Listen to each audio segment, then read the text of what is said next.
नमस्कार, मैं श्यामगिरी। आप देख रहे हैं टीएफडी इंडिया न्यूज 24। टीएफडी इंडिया न्यूज 24 में आप सभी दर्शकों का स्वागत है। पीएम मोदी के बयान पर मचा बवाल, फेल हुई सरकार, ईरान युद्ध से भागा अमेरिका। एक ऐसे परिस्थिति में इस वक्त विश्व आकर के खड़ा हो गया है कि विश्व का सबसे शक्तिशाली देश अमेरिका, जो सबसे शक्तिशाली कहा जाता है, वह इस तरफ मैदान इस तरह छोड़ करके भागेगा, यह किसी ने सोचा नहीं था। वह आधिकारिक बयान आप दर्शकों को अभी मैं सुनाऊंगा, बताऊंगा। लेकिन इसके पहले प्रधानमंत्री नरेंद्र मोदी ने पार्लियामेंट में बयान दिया। लेकिन प्रधानमंत्री नरेंद्र मोदी के पार्लियामेंट में बयान देने के पहले कांग्रेस ने सवाल उठाया। कांग्रेस के पवन खेरा ने प्रेस कॉन्फ्रेंस किया और जिन जिन सवालों को लेकर के उन्होंने कहा कि आज प्रधानमंत्री पार्लियामेंट में अपना बयान देंगे, तो मैं उम्मीद करता हूं कि इन सभी चीजों पर वह जरूर बयान देंगे। लेकिन वही हुआ हुबहू जो पवन खेड़ा ने कहा था। नरेंद्र मोदी भाग गए पतली गली से और वह बयान ऐसा दिए, संकेत तो दे दिया पूरे देश को कि बहुत बड़ी आपदा आने वाली है, कि आप भूखे मर सकते हैं। यह संदेश जता दिया। उन्होंने कहा कि बहुत बड़ी भयानक परिस्थिति आने वाली है, ऐसी परिस्थिति में हम सबको एक हो करके सामना करना पड़ेगा। और एक बहुत फतेह की बात कही कि कोरोना काल से जैसे हम लोग निकले थे, वैसे ही उस आपदा से भी हम लोग निकल जाएंगे। एक लंबे समय के लिए यह हालात होने वाले हैं, यह प्रधानमंत्री ने कहा। यानी कि यह बात अब सच हो गई कि भारी मात्रा में तबाही मचने वाली है। बेरोजगारी, भूखमरी, महंगाई, इन तीनों चीजों की लत होने वाली है। और उसमें दिक्कतें किसे आएगी? परेशान कौन होगा? आम जनता। लूटेगा कौन? आम जनता लूटेगी और यह लोग लूटेंगे।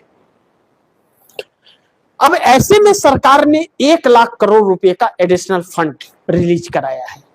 तो क्या यह सरकार हुआ 1 लाख करोड़ रुपया देश की जनता के ऊपर खर्च करेगी, या चुनाव लड़ने में और खुद के स्वार्थ में खर्च करेगी? जनता के लिए तो उम्मीद नहीं कर सकते, लेकिन इस बात पर 100% विश्वास कर सकते हैं कि अपने ऊपर खर्च करेगी, ऐश मौज मस्ती में और चुनाव लड़ने में। बाकी देश की जनता जाए भाड़ में। अब कहा यह जा रहा है कि पेट्रोल 150 रुपया लीटर के पार हो सकता है। हालांकि जो प्रधानमंत्री ने बताया वह सब एक अलग हालात थे, वह चीजें धरातल में है नहीं। जो आंकड़े बता रहे वह आंकड़े उनके पास मौजूद नहीं है। अगर मौजूद रहते तो फिर यह त्रासदी ना आती। 27 देशों से व्यापार हो रहा था, अब कह रहे हैं कि 41 देशों से हम कर रहे हैं। तभी भी कमी है, तभी भी 5,000 में सिलेंडर 4,000 में बिक रहा है, तभी भी पेट्रोल पानी की किल्लत, तभी भी बेरोजगारी। यह कैसे हो सकता है? तो यानी कि पतली गली पकड़ के भाग गए। अब प्रधानमंत्री मोदी तो भागे ही, इनके दद्दू भी भाग खड़े हुए।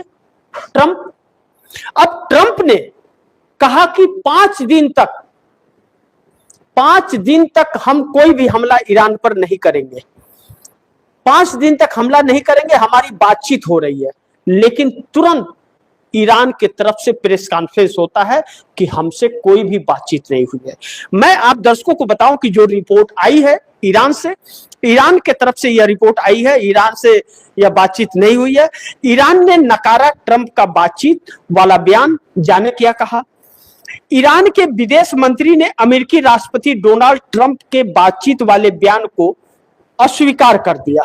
क्या कहा? कि नकारा, बोला कि हमसे कोई बातचीत नहीं हुई है। बीबीसी के हवाले से यह रिपोर्ट आप दर्शकों को मैं बता रहा हूं।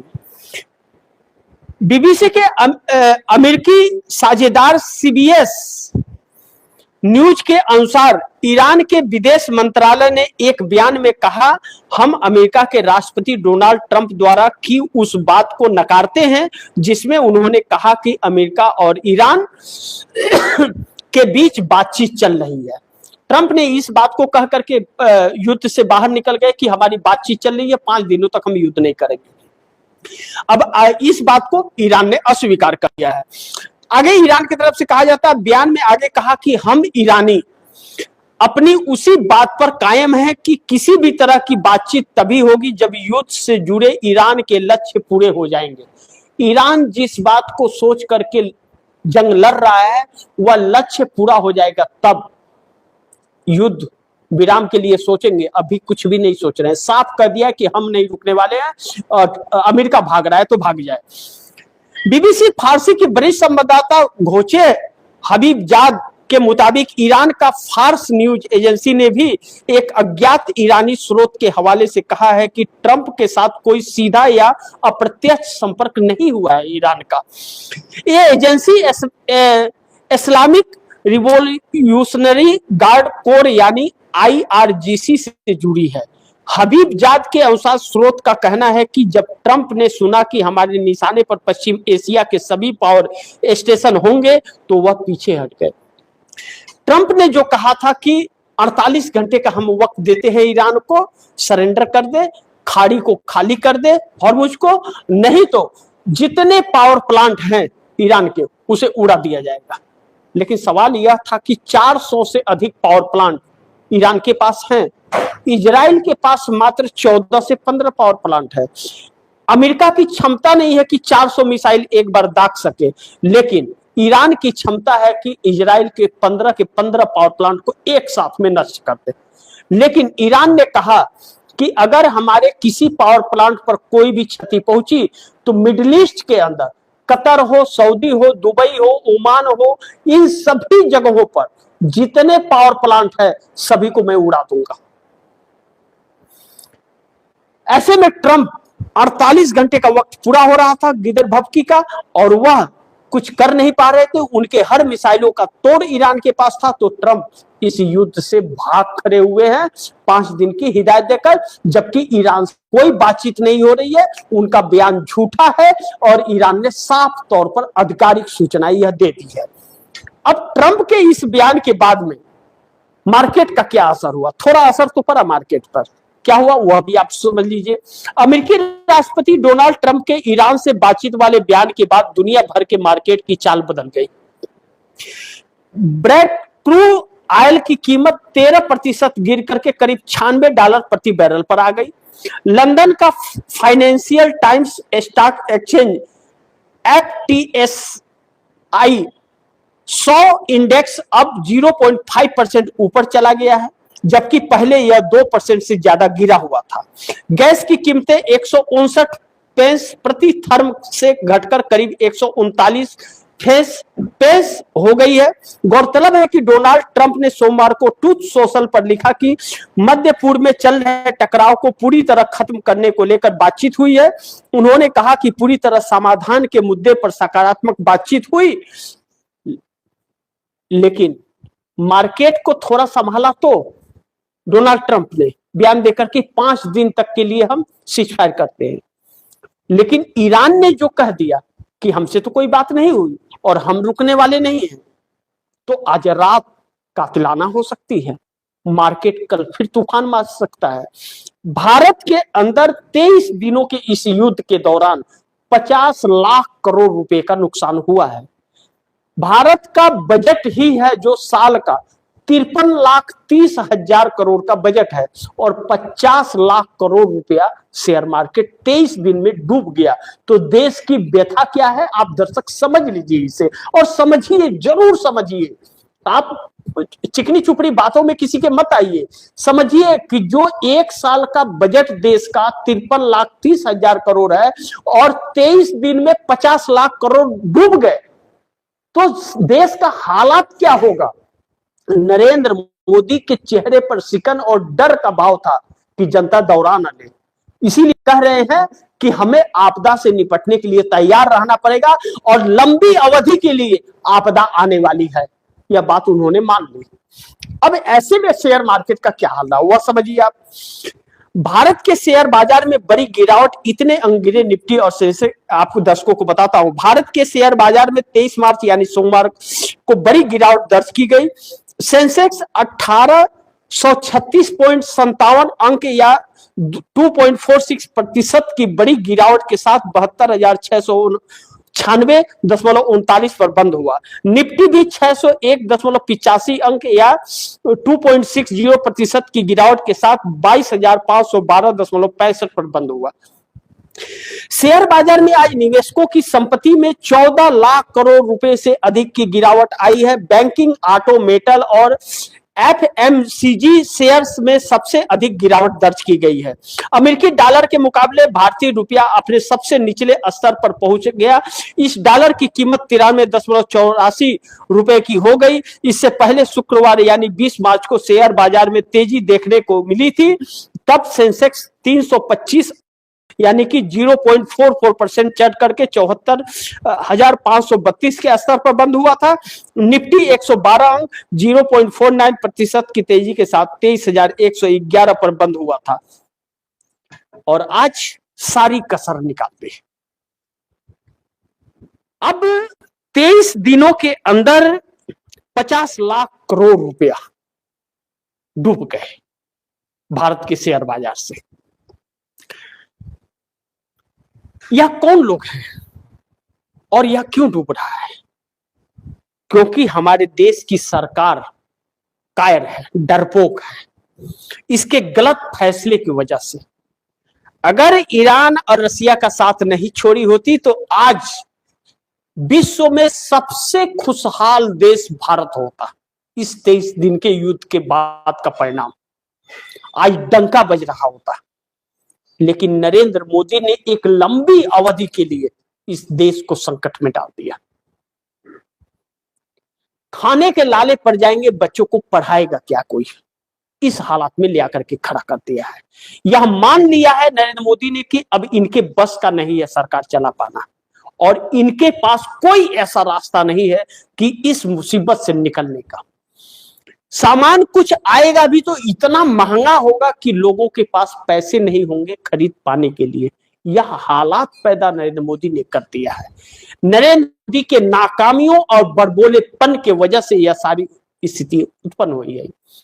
ईरान ने जो भी सिर्फ भारत का छोड़ा, यह कह करके छोड़ा कि भारत के नागरिकों का मैं धन्यवाद देता हूं, उनके लिए मैं छोड़ रहा हूं, भारत सरकार के लिए नहीं।